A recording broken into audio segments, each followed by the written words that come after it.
Hi, Telugu స్వాగతం. So welcome back to Saturday special. ఈ Saturday నిజంగానే స్పెషలే. ఏంటంటే నేను I'm not able to show the graphs.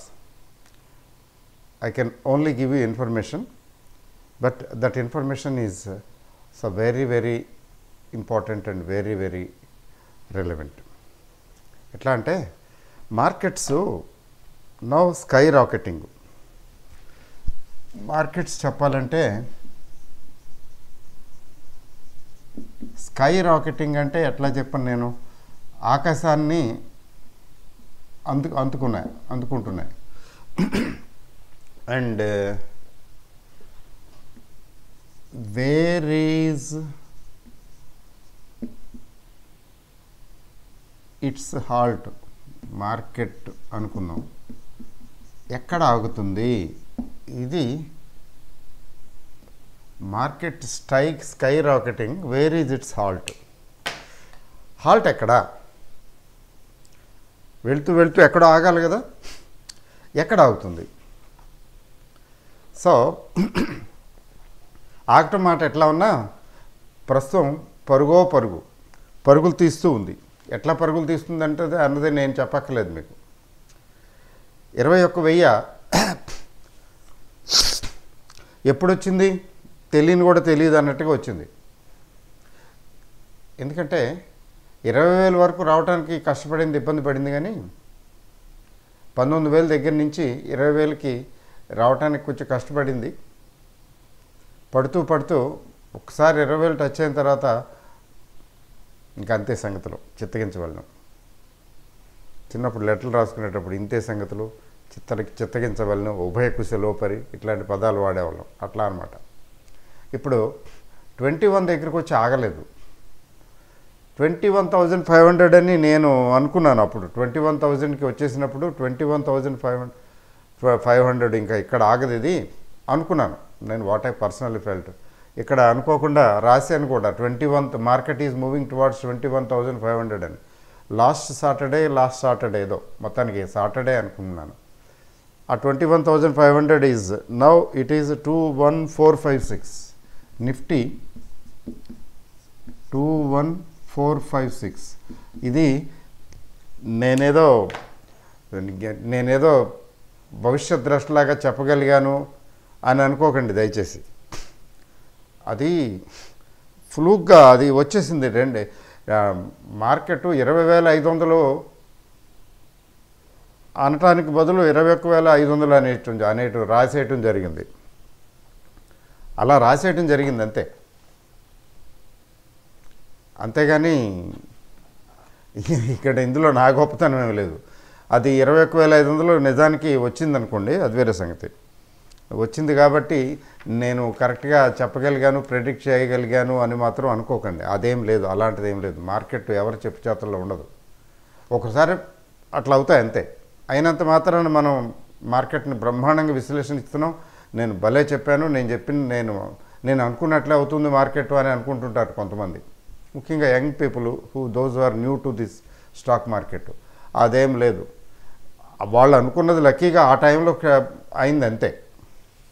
ప్రతిసారి అవుతుందని ఏం లేదు. అలా అవుతుంది అనుకుని ముందుకు వెళ్తే పప్పులో కాలేసినట్టే బుక్ అయిపోతాం. So first and foremost thing ఏంటంటే అనుకోవాల్సింది, ఇట్స్ ఓకే. గెస్ మాత్రమే చేయగలుగుతాం మనం. ఒకసారి మన గెస్ రైట్ అవుతుంది, ఒకసారి అవ్వదు. దాని గురించి పట్టించుకోవద్దు. ఇప్పుడు మార్కెట్ ఏంటి పరిస్థితి అంటే, ఈ వీక్ కూడా గెయిన్సే. లాస్ట్ 7 వీక్స్ తీసుకోండి మీరు, కన్సిస్టెంట్గా పెరుగుతూ వచ్చింది. లాస్ట్ 7 వీక్స్ వీక్లీ చార్ట్స్ తీసుకోండి, వీక్లీ ఇవి తీసుకోండి, మీకు క్యాండిల్స్ తీసుకోండి. So it's a great thing. అంటే చెప్పాలంటే it is a mini bull run. Major కాదనుకోండి, మినీ బుల్ రన్. అంటే మేజర్ బుల్ రన్ ఎప్పుడు వచ్చిందంటే 2021లో వచ్చింది. 2021 వచ్చింది, 22లో కొద్దిగా ఆగింది, 23 మళ్ళీ అందుకుంది. అంటే టోటల్ బుల్ రన్లో ఇదొక భాగం. చెప్పాలంటే 2021లో బాగా ఫాస్ట్గా అందుకుంది, 22లో కొంచెం స్లో అయింది, ఏం తగ్గలా. మళ్ళీ 23లో మళ్ళీ అందుకుంది. ఏమిటి అంటే ఇది మనం బుల్ రన్లో ఉన్నాము, ఈ బుల్ రన్ కంటిన్యూ అవుతున్నది, మధ్యలో చిన్న చిన్నవి వస్తున్నాయి, ఏ ఉక్రెయిన్ వార్ లాంటిదో, లేకపోతే హమాస్ ఇజ్రాయెల్ ఇవేనో, లేకపోతే ఏదో వచ్చాయి, చిన్న చిన్నవి వచ్చినట్టు వచ్చి ఎగిరి ఫీజులు అవుట్ అయిపోయినాయి, పోయినాయి. అయితే గ్లోబల్గా తీసుకున్నట్లయితే గ్లోబల్ మార్కెట్స్లో మార్కెట్ అంత తొందరగా రికవర్ అవ్వలేదు. జాగ్రత్త చూడండి ఈ అనాలిసిస్. గ్లోబల్ మార్కెట్లో అంతగా రికవర్ అవ్వలేదు. ముఖ్యంగా యూరోప్ టైం తీసుకుంది, ఏషియా ఇంకా టైం తీసుకుంటున్నది. యూరోప్లో ముఖ్యంగా తీసుకున్నట్లయితే యూకే మేము విడిపోతామని విడిపోయింది కదా ఇంగ్లాండ్ యూరోప్ నుంచి. మేమేంటి మా తాతల నాడు నేతులు తాగాం, మా మూతులు వాసన చూడండి అని ఏదో చెప్పుకొని చివరికి పప్పులో కాలేసినట్టుగా క్రంబుల్డ్. యూకే కరోనా తర్వాత దాని వీక్నెస్ బయటపడింది. ఇప్పుడు ఫ్రాన్స్, జర్మనీ లాంటి దేశాలు, స్విస్ ఇట్లా ఈ దేశాలు నిలబడిని తట్టుకున్నాయి, పికప్ అయినాయి, అవుతున్నాయి. ఇప్పుడు జర్మనీ బాగా మంచి ముందడుగు వేసి ఉంది. అమెరికన్ మార్కెట్స్ ఎలాగో చక్కగా పికప్ అయిపోయాయి, మనకు తెలుసు కదా. నాస్డాక్ 10,000 ప్లస్ ఉన్నప్పుడు నాస్డాక్ మోతీలాల్ ఓస్వాల్ MN100 ఏదో ఉంటే, మోతీలాల్ ఓస్వాల్ ఎంఓఎన్ 100 కొనుక్కోండి అని చెప్పడం జరిగింది 10,000 దగ్గర, 10,000 చిల్లర ఉంది అప్పుడు. That was the lowest point in the nearest past. ఆ తర్వాత మరి వెనక్కి తిరిగి చూడలేదు కదా. ఓ 50%, 45% వచ్చినట్టుంది. నా అకౌంట్లో 43 or 44% కనపడుతున్నది గ్రోత్. చూసారా, ఇండెక్స్లో లోగా ఉన్నప్పుడు ఇండెక్స్ కొనుక్కుంటే ఏమవుతుందో మార్కెట్లో ఏమన్నా అవనండి, లోలో ఉన్నప్పుడు ఖచ్చితంగా పెరగటమే కదా జరిగేది. కూల్గా చూసారా, కూల్గా 50% ఒక 1 yearలో అలా వస్తే, 9 నెలలు 10 నెలలు 1 yearలో వస్తే అంతకని ఏం కావాలండి. 50% అంటే జోకా. ఎట్ ది సేమ్ టైం ఇండెక్స్లో పెట్టడం వల్ల ఏంటంటే అడ్వాంటేజ్, రిస్క్ చాలా తక్కువగా ఉంటుంది. అంటే ఈటీఎఫ్లు కొనమన్నాం అనుకోండి, మార్కెట్లో ట్రేడ్ అవ్వాలి కదా. ఈటీఎఫ్లు మార్కెట్లో ట్రేడ్ అయ్యేవి అయితే ఈటీఎఫ్లు, కానివి అయితే ఇండెక్స్ ఫండ్స్. చూసారా. So Japan picked up like anything after a long time. నేను చిన్నప్పటి నుంచి చూస్తున్నా, ఎప్పటి నుంచో చూస్తున్నా, అబ్బే అక్కడే ఉంది. ఇవాళ 32,000-33,000 రేంజ్లో ఉంది. డౌ జోన్స్ తర్వాత అదే ఉంది. డౌ జోన్స్, నిక్కీ 30,000 ప్లస్లో ఉన్నవి నడుస్తున్నవి. అవి నెక్స్ట్ 20,000లో ఒక్కటి కూడా లేదు. హ్యాంగ్సెంగ్ ఉండేది, హ్యాంగ్సెంగ్ 24,000 అట్లా కూడా ఉండేది. హాంకాంగ్ ఆ index finish, down and out కాకపోయినా డౌనే. కరోనా తర్వాత ఫినిష్ అయిపోయింది. ఇవాళ అది 16,000 దగ్గర ఉంది. Unfortunately even lower than below to తైవానే ఇంకా నేను 17,000 దాటింది. జర్మన్ 16,000 చిల్లర. అంటే జర్మన్ స్థాయికి పడిపోయింది, దిగజారిపోయింది హాంకాంగ్. జపాన్, చైనా అయితే సారీ టు సే అది కరోనా టైంలోకి వెళ్ళిపోయింది. షాంఘై 2,900 ప్లస్ కరోనా టైంలో. కరోనా టైంలో ఎక్కడుందో ఆల్మోస్ట్ దగ్గర ఇప్పుడు అక్కడే ఉంది. Very very badly faring Chinese stock market. బాగా దీన్ని ఎట్లా అంటామంటే టాప్ గేర్లో వెళుతున్నది Indian markets, Indian stock market. మన మార్కెట్ క్యాప్ ఆకాశాన్ని అంటుతున్నది, వెళుతున్నది. ఇప్పుడు 30s తర్వాత 30,000 ప్లస్లో ఉన్న ఇండెక్స్లు తీసుకుంటే మీకు డౌ జోన్స్ను జపనీస్ నిక్కై అయితే నెక్స్ట్ 20,000 రేంజ్లో ఒక్కటి కూడా లేదు except India. We are now 21,000 plus. చూసారా, వాళ్ళు బళ్ళు అవుతాయి, బళ్ళు వాళ్ళు అవుతాయి. ఒక స్టేజ్లో అనుకున్నాం మనం చైనా అమ్మో చైనా అని. ఇప్పుడు అమ్మో చైనా ఏం లేదు. We're another China in the making. We're picking up fast. పాపులేషన్లో ఎలాగో వెనక్కి నెట్టేసాం చైనాని. ఎకానమిక్ గ్రోత్లో కూడా నెట్టబోతున్నాం. ఇప్పుడు we're ahead of China in growth. అసలు హోల్ వరల్డ్లో గ్రోయింగ్ ఎకానమీస్లో టాప్ గ్రోయింగ్ ఎకానమీ ఇండియానే. బ్రిక్స్ ఉన్నాయి కదా కంట్రీస్, బ్రెజిల్, రష్యా, ఇవన్నీ, చైనా, వీటన్నిటిలోనూ రష్యా దెబ్బతిద్ద ఎలాగో ఉక్రెయిన్ వార్ పుణ్యమని బోల్డ్ అంతా నష్టపోతున్నది. సో ఇది సంగతి. ఈ మధ్యకాలంలో మనం లాజిస్టిక్స్, పర్టికులర్లీ రైల్వేసు, రోడ్వేసు చాలా ఇంప్రూవ్ చేసాం. ఇన్ఫ్రాస్ట్రక్చర్ ఏరియా ఇంప్రూవ్ చేసాం. Energy sector, power sector, energy sector బాగా గ్రోత్ వచ్చింది. గమనించారా? After corona still growing. తర్వాత రియల్ ఎస్టేట్లో కూడా వస్తున్నది. Real estate is also, reality కూడా గ్రో అవుతున్నది. నెక్స్ట్ మరి మిగిలిన సెక్టర్స్, బ్యాంకింగ్, ఫైనాన్స్ అన్నిటికంటే ముందు వచ్చేది అదే కదా. అయితే మరి ఇప్పుడు ఇంట్రెస్ట్ రేట్స్ పెంచుకుంటూ వెళ్ళారు కదా. మనం ఎప్పుడూ ఆపేసాం పెంచడం, తటస్థ వైఖరి అవలంబిస్తున్నాం. ఇప్పుడు వాళ్ళు ఇంట్రెస్ట్ రేట్లు ఇంకా పెంచమండి, అక్కర్లేదు, బాగానే ఉంది,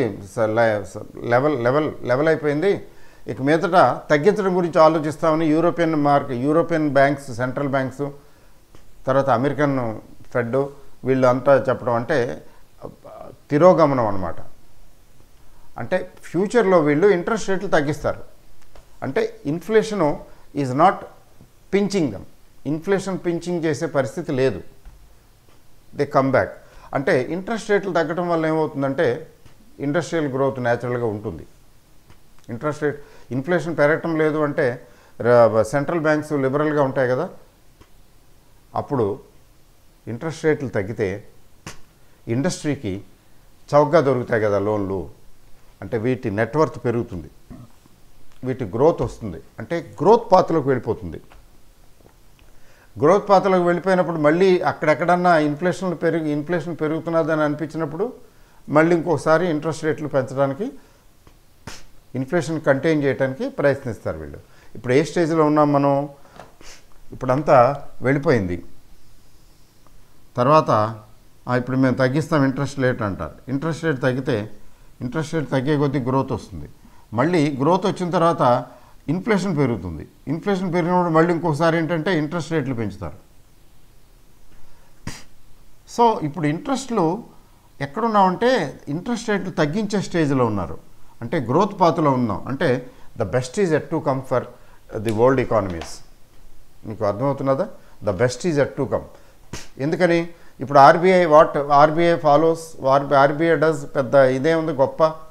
వాళ్ళందరూ ఇంట్రెస్ట్ రేట్లు తగ్గిస్తున్నామంటే మేము పెంచుతామని అనరు కదా. మనకి ఇన్ఫ్లేషను అదేం పెరిగిపోవటం లేదు కదా.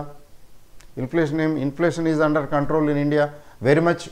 వీళ్ళందరికంటే ముందు కోలుకున్నది ఇండియానే. Thanks to man power, thanks to economic activity, thanks to steps taken by the people at the helm of affairs.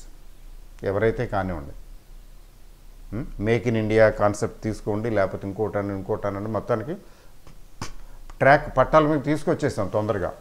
మన ఎకానమీ పట్టాల మీదకి ముందే వచ్చేసింది. What RBI does next is it will reduce the interest rates. It will start reducing the interest rates. పెద్దగా పెంచింది కూడా లేదు. మనకి 5% to 6% చాలా రీజనబుల్ అండి. We are a growing economy, that too we are a developing economy. China ఇప్పుడు మీకు America, Europe లాగా డెవలప్డ్ ఎకానమీ కాదు కదా. డెవలప్డ్ ఎకానమీలో 5% 6% 10% అంటే అమ్మో అంటారు. మనకేం లేదు. ఈవెన్ ఎస్బీఐ అకౌంట్స్, సేవింగ్స్ అకౌంట్స్కి 3-3.5% ఇంట్రెస్ట్ మనం ఇస్తున్నాం. వాళ్ళు ఎవరు కదా, రూపాయి కూడా ఎవరు. ఇంట్రెస్ట్ ఎవరు? బ్యాంక్ అకౌంట్లకి. Our banks are still paying. Okay. అందువల్ల ఏంటంటే now our turn is to reduce. Probably వరల్డ్లో India will take the initiative, first initiative నేను అనుకోవటం. ఇండియానే ఫస్ట్ ఆర్బీఐ డిక్లేర్ చేస్తుంది ఒక 25 పాయింట్స్ బేసిస్ మీద ఇంట్రెస్ట్ రేట్లు తగ్గిస్తున్నాము అని. 50 చేయకపోవచ్చు, ఫస్ట్ ఇండియా. చూసారా అంటే ఏంటి, మేము we are well off and comfortable, we are in the comfort zone, కాబట్టి మేము తగ్గించడం మొదలు పెట్టామండి. మన తర్వాత బహుశా అమెరికా, యూరోప్లు తగ్గించడం మొదలు పెడతాయి. ఎందుకంటే అవి లేటుగా అందుకున్నాయి, మనం ముందుగా పికప్ అయ్యాం. ఇప్పుడు మార్కెట్లో వచ్చే అలజడి, మార్కెట్లు పెరగటానికి కారణం ఇదే. ఇప్పుడు ఆర్బీఐ రేట్లు తగ్గిస్తుంది అన్నది మార్కెట్ డిస్కౌంట్ చేస్తున్నది ఆల్రెడీ, గుర్తుపెట్టుకోండి. యాక్చువల్గా ఇంట్రెస్ట్ రేట్లు తగ్గించడం మొదలుపెట్టి తగ్గించిన తర్వాత ఆ తర్వాత పెరగకపోవచ్చు మార్కెట్. ఎందుకని, దాన్ని మార్కెట్ అటువంటి ఫ్యాక్టర్స్ని ముందుగా డిస్కౌంట్ చేస్తుంది, ఇప్పుడు చేస్తున్నది. That's what market is doing. ఏమేమి డిస్కౌంట్ చేస్తున్నది? రెసెషన్ అనేది వరల్డ్లో లేదు, ప్రపంచ మార్కెట్లు పికప్ అవుతున్నాయి, తర్వాత ఇంట్రెస్ట్ రేట్లు తగ్గించే దిశగా వాళ్ళు వెళ్తున్నారు. కాబట్టి మనం భాగస్వాములే కదా, అందులో మనకు కూడా అడ్వాంటేజ్ వస్తుంది. ఇంపోర్ట్స్ ఎక్స్పోర్ట్స్లో కొంచెం ఇది వస్తుంది. కాబట్టి మన దగ్గర కూడా ఇంట్రెస్ట్ రేట్లు తగ్గిస్తారు, ఎకనామిక్ గ్రోత్ వస్తుంది. ఇంట్రెస్ట్ రేట్లు తగ్గిస్తే ఇంకేముంది, న్యాచురల్గా కంపెనీలు నెట్వర్త్ పెరుగుతుంది. వడ్డీ భారం తగ్గితే మీకు 100 రూపాయలు కట్టే వడ్డీ 75 రూపాయలే కట్టారనుకోండి, ఆ 50 రూపాయలు మిగిలే కదా. ఇప్పుడు కొత్తగా అప్పు తీసుకోవాలనుకున్నా కొంచెం చౌకగా దొరుకుతాయి కదా ఇండస్ట్రీస్కి అప్పు. అంటే తక్కువ వడ్డీకి దొరికితే they may try to go for expansion also. Extra activity, additional activity, ఎక్స్పాన్షన్కి ట్రై చేయొచ్చు కదా. ఇట్లాంటివన్నీ ఉన్నాయి. అంటే it may generate more employment, దానివల్ల మోర్ ఎంప్లాయ్మెంట్ ఆపర్చునిటీస్ రావచ్చు కదా. ఇట్లాంటివన్నీ ఉన్నాయి. అందువల్ల ఏంటంటే అవన్నీ ఇప్పుడు మార్కెట్లు డిస్కౌంట్ చేస్తున్నాయి కాబట్టి అడ్వాన్స్గా ఇప్పుడు పెరుగుతున్నాయి. కంపెనీలు గ్రోత్ రేట్ పెరిగితే ఆటోమేటిక్గా పిఈ తగ్గుతుంది కదా. అట్లా ఇవన్నీ కూడా factors. So all is well that ends well, everything is going.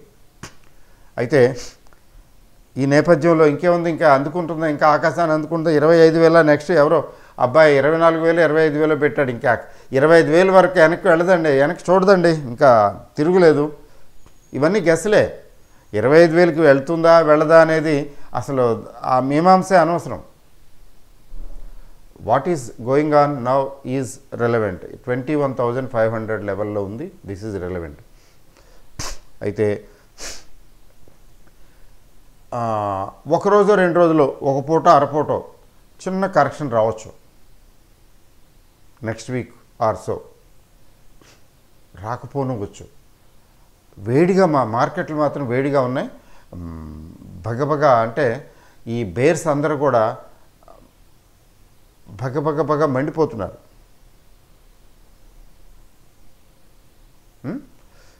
అదేదో యజ్ఞంలో పాములన్నీ వచ్చి కాలిపోతాయి, ఇప్పుడు గుర్తు రావట్లేదు నాకు.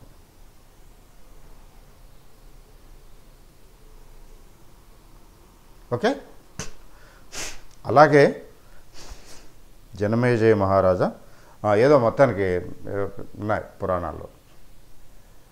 అట్లానే ఇప్పుడు మార్కెట్లు బగ మండిపోతున్నాయి. ఈ మంట ఇట్లా వెళ్ళిపోవచ్చు. 21,500కి వెళ్ళింది 22,000కి వెళ్ళటానికి ఎక్కువ టైం తీసుకోదు. అయితే టెక్నికల్గా తీసుకుంటే ఏంటంటే స్ట్రాంగ్గా ఉంది, అది ఇంపార్టెంట్. టెక్నికల్గా స్ట్రాంగ్గా ఉంది కాబట్టి మధ్యలో ఏదైనా చిన్న కరెక్షన్ లాంటిది వచ్చినా అది నిలవకపోవచ్చు అంటే మళ్ళీ రికవర్ అయిపోతుంది. కాబట్టి ఇంత పెరిగింది కాబట్టి ఇంకెంత పెరుగుతుందిలే, నేను ఇక్కడ ఒక పుట్టు అమ్ముతాను, లేకపోతే డిసెంబర్తో వదిలేసి జనవరిలో పుట్టు అమ్ముతాను, జనవరిలో కాలు అమ్ముతాను, పుట్టు కాదులేండి, తగ్గుతుందని కదా. జనవరిలో కాలు అమ్ముతాను, తగ్గకపోతుందా, జనవరిలో తగ్గుతుంది, ఇట్స్ ఓకే. నేను ఇది రైట్ అని రాంగ్ అని చెప్పటం లేదు, జడ్జి చేయటం లేదు. అయితే ఎప్పటి నుంచి తగ్గటం మొదలు పెడుతుంది అన్నది ఇంపార్టెంట్. ఇమీడియట్గా అయితే వరుస క్రమంలో వరుస పెట్టి పడిపోయే సూచనలు లేవు. మార్కెట్ పడటం అంటే 1-2 రోజులు కరెక్షన్ రావటం కాదు. 1-2 రోజులు కరెక్షన్ వచ్చినట్టు వచ్చి మళ్ళీ అందుకోవటం. ఇప్పుడు దట్స్ వాట్ హ్యాపెండ్. 21,000కి వెళ్ళిన తర్వాత 21,100 ఆ రేంజ్కి వెళ్ళిన తర్వాత కొంచెం వెనక్కి వచ్చింది 200-300 పాయింట్లు. 20,800-900 రేంజ్కి వచ్చి ఆగింది. కొంచెం భయపెట్టింది. చార్ట్స్ కూడా కొద్దిగా స్లైట్గా వీక్నెస్ చూపించాయి. బట్ ఏమైంది, మళ్ళీ అందుకుంది. ఎట్లా అందుకుంది? ఆ తర్వాత 600 పాయింట్లు పెరిగింది. 20,850-900 రేంజ్లో దిగినటువంటి ఇండెక్స్ నిఫ్టీ 600 పాయింట్లు నిరాఘాటంగా వెళ్ళిపోయింది. 2-3 సెషన్లు, 3 సెషన్లు ఏమో, మ్యాక్సిమం 3 పోనీ 3-4 సెషన్స్లో, అంటే వారం వేసుకోండి, వెళ్ళిపోయింది. ఎక్కడికి వెళ్ళిపోయింది? 21,500. అంటే 200 పాయింట్లు తగ్గి 250 పాయింట్లు తగ్గి 550 పాయింట్లు పెరగటం అంటే అర్థం ఏంటి? స్ట్రాంగ్గా ఉంది, ఇంకా స్ట్రాంగ్గా ఉంది. అలాగే రేపు నెక్స్ట్ కమింగ్ వీక్లో 100-200-300 పాయింట్లు తగ్గినా అక్కడి నుంచి తగ్గిపోతుందని అజంప్షన్ తీసుకోవద్దు, జాగ్రత్తగా ఉండాలి. కాబట్టి ఈ ఇంట్రాడే చూసి చెక్ చేసుకోవాలి. రేపటి నుంచి తగ్గుతుందని, రేపటి నుంచి పెరుగుతుందని కానీ ట్రేడరు భావించరాదు. That's not advisable for a trader. Market స్ట్రాంగ్గా ఉన్నాయి అండ్ అజంప్షన్ ఏంటంటే once strong it continues to be strong, once weak it continues to be weak. అది అజంప్షన్. అయితే అలా కాదు అంటే ఆ రివర్స్లో క్లియర్గా ఉండాలి. ఇది స్ట్రాంగే కానీ ఇంకా స్ట్రాంగ్ కాదు అన్న సిగ్నల్ క్లియర్గా మార్కెట్ ఇవ్వగలగాలి. అప్పటి వరకు స్ట్రాంగ్గానే అనుకోవాలి. అందుకని even now short selling is not warranted. ఎందుకంటే కాస్త కొంచెం తగ్గిపోతుంది ఇంకా అని చెప్పి అజంప్షన్ తీసుకోవటం సబబు కాదు, మంచిది కాదు. తర్వాత నిఫ్టీ, బ్యాంక్ నిఫ్టీ 2 ఈక్వల్గా పెరుగుతున్నాయి. ఇంకొక విశేషం ఏంటంటే ఈ అమెరికన్ ఫెడ్ ఎప్పుడైతే మేము ఇంకా రేట్లు తగ్గించడం గురించి ఆలోచిస్తామో, ఇంకా పెంచేది లేదు, ప్రస్తుతం ఇప్పుడైతే తగ్గించడం లేదు కానీ నెక్స్ట్ చూస్తామని అని చెప్పేశారు కదా. అంటే రివర్స్, అంటే తిరోగమనం స్టార్ట్ అయింది కదా. ఇక్కడ దాన్ని బేస్ చేసుకుని వరల్డ్ మార్కెట్లు కూడా హెల్దీగా తయారైనాయి కదా. ఇప్పుడు నెక్స్ట్ ఏంటంటే మార్కెట్లు పడిపోవటానికి ఛాన్సెస్ చాలా తక్కువ. They will continue to be up. Global మార్కెట్లు కూడా కొంచెం స్ట్రాంగ్గానే కదా ఉన్నాయి, స్ట్రాంగ్గా వెళ్తున్నాయి కదా. అందువలన ఇంట్రాడే చెక్ చేసుకోవటం తగ్గుతుందా పెరుగుతుందా అని. అంతేగాని రేపు పెరుగుతుంది లేదా రేపు తగ్గుతుంది, రేపు కాకపోతే ఎల్లుండి తగ్గుతుంది అనే అజంప్షన్ తీసుకుని ఏమి ట్రేడ్లు వేయకూడదు. అంటే క్యారీ ఫార్వర్డ్ టైప్ ట్రేడ్లు వేయకూడదు. రేపటి కోసం ట్రేడ్ ఇవాళ వేసుకుని కూర్చోకూడదు. Wait and watch. ఓకే. అయితే ఈ అమెరికన్ ఫెడ్ డెసిషన్ తాలూకు ఇంపాక్టు మెయిన్గా ఐటీ ఇండస్ట్రీ మీద పడింది. మీరు గమనించారా? ఐటీ ఓవరాల్గా 7% అప్ అండి. ఐటీ సెక్టర్ గమనించారండి? IT sector, IT and metals. ఇండియాలో అయితే రియాలిటీ కూడా బాగుంది, 7% అప్ అండి. తర్వాత ఇంకా ఫర్దర్ స్టీమ్ ఈజ్ దేర్. మీకు ఒక్క రోజులో టీసీఎస్, ఇన్ఫోసిస్, హెచ్సిఎల్ టెక్నాలజీస్ కూడాను 5% అండ్ అబౌవ్. ఒక్క రోజులో 5% పెరగటమైన జోక్ అండి. కలయా వైష్ణవమాయ. ఎంతకాలం నుంచి అలా 3300, 3500 మధ్యన కొట్టుమిట్టాడుతూ ఉంది టీసీఎస్. మరి 1500 అండ్ బిలో ఇన్ఫోసిస్ ఎంతకాలం ఉంది? 1200, 15 కూడా కాదు, 1200, 1400 మధ్యలో చాలా కాలం ఉంది. ఇప్పుడు ఏమైంది? మహర్దశ 1500 క్రాస్ అయిపోయినాయి. అంటే బ్యాంక్సే కాదు, హెచ్డిఎఫ్సి బ్యాంక్ ఆల్రెడీ బాగా పెరిగిపోయింది కదా, అందుకనే దాన్ని పట్టించుకోవటం లేదు. ఐటీ సెక్టర్ మీద పడ్డారు. ఇంతకుముందు ఐటీ సెక్టర్ పెరగలేదు, అది తప్ప అన్నీ పెరిగినాయి. ఇప్పుడు ఐటీ సెక్టర్ మొదలైంది. IT sector, metals reality, energy, power ఎలాగో ఎప్పటి నుంచో బాగానే ఉన్నాయి. సో ఇప్పుడు attention should be on IT and of course metals also check చేయాలి. 106, 105, 110, 114 దగ్గర ఉన్న టాటా స్టీలు ఇవాళ 136 అయిపోలేదు. మరి సెయిల్ నిన్న మొన్న చూపించాను కదా, 52 వీక్ హైక్ వచ్చింది. అంటే now people, operators or investors or pursuing, running after this sector అన్నమాట, మెటల్ సెక్టర్. తర్వాత పిఎస్యు బ్యాంక్స్ కానీ పిఎస్యూస్ కానీ సదాబహార్ ఏంటున్నాయంటే PSU companies, banking and financial companies PSUs చాలా బాగా రాణిస్తున్నాయి, నేను చెప్పక్కర్లేదు. అదర్స్ కూడా, for example NTPC, Coal India. So we're moving on a bull run. నేను అందుకనే మీలో కొంతమంది ఆశ్చర్యంగా చూస్తూ ఉండొచ్చు, ఇంత పెరిగిపోతుంది ఈయన, కనీసం కొంచెం ప్రాఫిట్లు బుక్ చేసుకోండి, పార్షియల్గా ప్రాఫిట్లు బుక్ చేసుకోండి అంటాడు కదా పెరిగినప్పుడు. ఇప్పుడు అంటం లేదేంటి ఈయన అని కొంతమంది ఆలోచిస్తూ ఉండాలి. నా దృష్టిలో ఇంకా టైం ఉంది, అందుకనే అనటం లేదు. ఇంతకుముందు కూడా అనలేదు కదా, 20,000 దగ్గరే అనలేదు.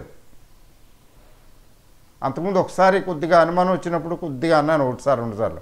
తర్వాత ఇక వెనక్కి తిరిగి చూడటం లేదు, అర్థమైంది. ఇంకా అనవలసిన పని లేదు, వెయిట్ అండ్ వాచ్. ఆ తర్వాత 20,000 ఎక్కడ, 20 నుంచి 21,000 అయింది, 21 నుంచి 21,500 అయింది.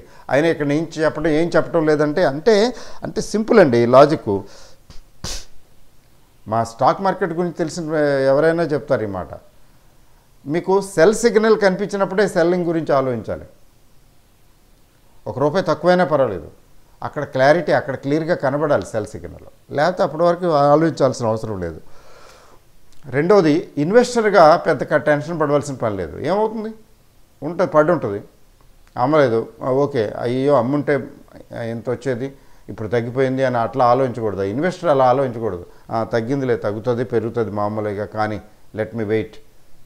అమ్మో ఎప్పటికీ పెరగకపోతే కొన్ని ఉంటాయి అలాగే ఎక్సెప్షనల్గా. జనరల్గా మా ఫండమెంటల్స్ బాగున్న స్టాక్స్ ఇప్పుడు పెరగకపోతే తర్వాత పెరుగుతాయి, తర్వాత ఇంకోసారి పెరుగుతాయి. పెరగటమే.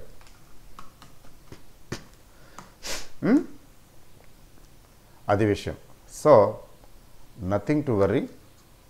అసలు ఏ విధంగానూ దీని గురించి ఆలోచించాల్సిన అవసరం లేదు. అందుకనే నేను ప్రాఫిట్ బుక్ చేసుకోండి, ఇంకా అమ్మేయండి, అమ్మో ఇంకా ఎంత పెరుగుతుంది, ఆగిపోతుందేమో అని చెప్పడం లేదు కదా. ఎందుకు చెప్పడం లేదంటే ఇక్కడ మార్కెట్లు స్ట్రాంగ్గా ఉన్నాయి, ఎందుకు చెప్పడం, ఇంకా వెయిట్ చేస్తే ఏమవుతుంది, ఏం కాదు.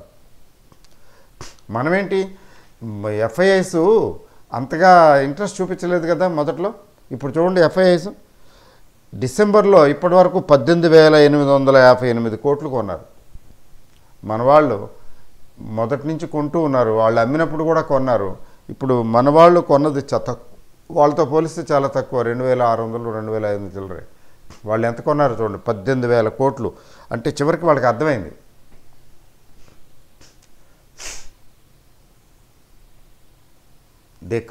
They came back. అంటే వాళ్ళు కూడా కొనటం మొదలుపెట్టారు. కాబట్టి there must be some logic కదా, ఏమి లేకుండా గప్పుకుని కొనరు కదా. సో వాళ్ళందరూ కొంటున్నారు కాబట్టి కొంచెం వెయిట్ చేసి పార్షియల్గా ప్రాఫిట్స్ బుక్ చేసుకోవచ్చు. ఇప్పుడు తొందర ఏం లేదు. ఇంకా పెరుగుతూ ఉన్నప్పుడు ఎదురెళ్ళటం ఎందుకు? పెరుగుతూ ఉన్నప్పుడు ఎదురెళ్ళి కంగారు పడి అమ్మకూడదు, తగ్గుతూ ఉన్నప్పుడు ఎదురెళ్ళి కొనేయకూడదు. ఇంకా తగ్గొచ్చు కదా, వెయిట్ చేయాలి. అది. సో ఎక్కడికి వెళ్ళి ఆగుతుంది ఇది గెస్సింగే కదా. లేకపోతే మనం ఎలా చెప్పగలం ఎక్కడికి వెళ్ళి ఆగుతుందో? అయితే ఈ బేర్స్ని భయపెట్టడానికి చూసారా నిన్నేం జరిగింది? ఫ్రైడే లాస్ట్ 40 మినిట్స్లో లేపు పారేశారు పైకి. అప్పటి వరకు అట్లా ఫ్లాట్గా వెళ్ళి ఓపెన్ అయింది. ఓపెన్ అయిన తర్వాత కొంచెం పికప్ అయింది. పికప్ అయ్యి 70-80 పాయింట్లు పికప్ అయిన తర్వాత అక్కడి నుంచి ఫ్లాట్ 5 గంటల సేపు ఫ్లాట్గా ఉంది. 5 లేండి 4.5 గంటలు. 4.5 గంటల సేపు ఫ్లాట్గా అక్కడక్కడే వెళ్ళి టక్కన అందుకుంది. అంటే ఏంటి? బేర్స్ పాపం హడిలిపోయి భయపడిపోయి గబ కంగారు పడి కవరింగ్ చేసేసుకున్నారు. That's what happening. పెరిగినప్పుడల్లా కొంతమంది షార్ట్ సెల్లింగ్ చేస్తూ ఉంటారు. ఇంకా పెరిగిన తర్వాత వీళ్ళు భయపడి మళ్ళీ కవర్ చేస్తుంటారు. ఇట్లా ప్రాసెస్ కంటిన్యూ అవుతూ ఉంటుంది. 20,000 దగ్గర కొంత షార్ట్ చేస్తుంటారు, వాళ్ళు ఎక్కడో పైన ఎక్కడో కవర్ చేస్తుంటారు. మళ్ళీ 20,500 దగ్గర కొంతమంది షార్ట్ చేసి ఉంటారు, వాళ్ళు మళ్ళీ కవర్ చేసుకుంటారు. అట్లా 21,000కి వచ్చింది. 21,000 దగ్గర షార్ట్ కొట్టిన వాళ్ళు మళ్ళీ ఇప్పుడు ఎందుకు వచ్చిందిరా బాబు అని కవర్ చేసుకుంటుంటారు. అట్లా ఏమవుతుంది, పెరిగే కొద్దీ షార్ట్ సెల్లింగ్ చేస్తుంటారు. అది ఎంతకి తగ్గి రాకపోతే పైకే వెళ్ళిపోతుంటే వీళ్ళు భయపడిపోయి షార్ట్ కవరింగ్ చేసేసుకుంటారు. That's what happens. బేర్ మార్కెట్లో రివర్స్ జరుగుతుంది, బుల్ మార్కెట్లో ఇది ఇలా జరుగుతుంది. కాబట్టి so we can still wait and watch. ఇది 22,000 రేంజ్కి వెళితే ఆశ్చర్యపడవలసిన అవసరం లేదు.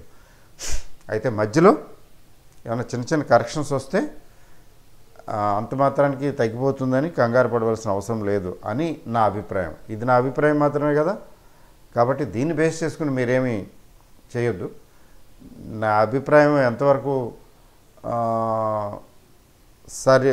సరైందో కాలం చెప్తుంది, అంతేగాని మనం ఇప్పుడు చెప్పగలిగింది ఏం లేదు. Okay, all the best, have a great time. చిన్న కరెక్షను నెక్స్ట్ వీక్ వస్తే, 1-2 రోజులు వస్తే, that should not be taken as selling. అంతే. All the best. Thank you very much.